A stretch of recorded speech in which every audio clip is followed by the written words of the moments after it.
Hello Nageshwar గారు ఇప్పుడు చెప్పండి. అంటే కవితనే ఒక మాట అన్నారు, నా ఫ్యామిలీలో అనేక అంశాలు ఉన్నాయి, నేను చాలా బాధపడ్డ అంశాలు ఉన్నాయి, అవన్నీ కూడా నేను బయట పెట్టడం లేదు, ఎందుకంటే అవి ప్రజలకు అనవసరం గనక ప్రజలకు సంబంధించిన అంశాలే మాత్రమే నేను చెప్తున్నాను అన్నది.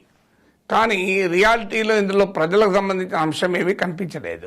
అవును, ఇందులో ప్రజలకు సంబంధించిన డైమెన్షన్స్ ఏమున్నాయి, బీఆర్ఎస్లో అంతకన్నా ముఖ్యంగా కేసీఆర్ ఫ్యామిలీలో ఉండే అంతర్గత తగాదాలు, అంతర్గత పేచీలు తప్ప మరొకటి కాదు.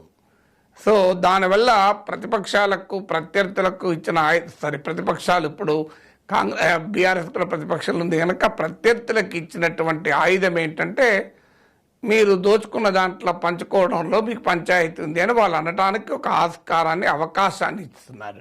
నేను అనడం లేదు.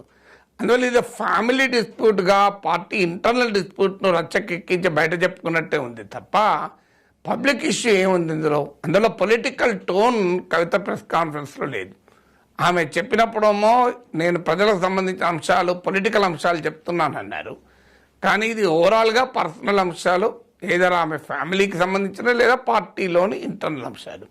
సో అందువల్ల దీంట్లో ఆ సీరియస్నెస్ అనేది నాకు కనిపించలేదు. ఎందుకంటే మీకు పొలిటికల్గా ఒక అంశం పైన నేను ఇప్పుడు కేసీఆర్ తెలంగాణ ఉద్యమం ఎత్తుకున్న రోజు కూడా మీకు గుర్తుండే ఉంటుంది, విద్యుత్ అంశం కూడా ఆ సమయంలో కరెక్ట్గా ఆ టైంలో డిప్యూటీ స్పీకర్గా రాజీనామా చేసి ప్రెస్ కాన్ఫరెన్స్ పెట్టి తర్వాత తెలంగాణ ఇష్యూ ఎత్తుకున్నాడు. అవును. సో అందువల్ల ఒక ఇష్యూ పైన డిఫర్ అయ్యాలి ఒక పార్టీలో అంటే ఏదో ఒక పబ్లిక్ ఇష్యూ ఉండాలి, అది కూడా ప్రజలు అంగీకరించే ఇష్యూ ఉండాలి.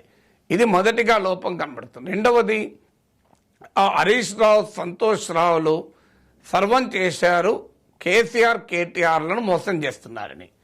తెలంగాణ సమాజంలో ఎవరు కూడా కేసీఆర్ అంత అమాయకుడని, కేసీఆర్ మోసపోతూ ఉంటాడని, కేసీఆర్ మోసం చేయగలిగిన సామర్థ్యం ఇంకొకరికి ఉందని భావించరు. మరి కవిత చెప్తున్న అంశం కొద్దిగా ఆసక్తిగా, ఆశ్చర్యకరంగా ఉంది. కేసీఆరే కాదు కేటీఆర్ కూడా మోసపోతున్నారు హరీష్ రావు, సంతోష్ రావుల చేతిలో అని. అందువల్ల అది something very difficult to believe.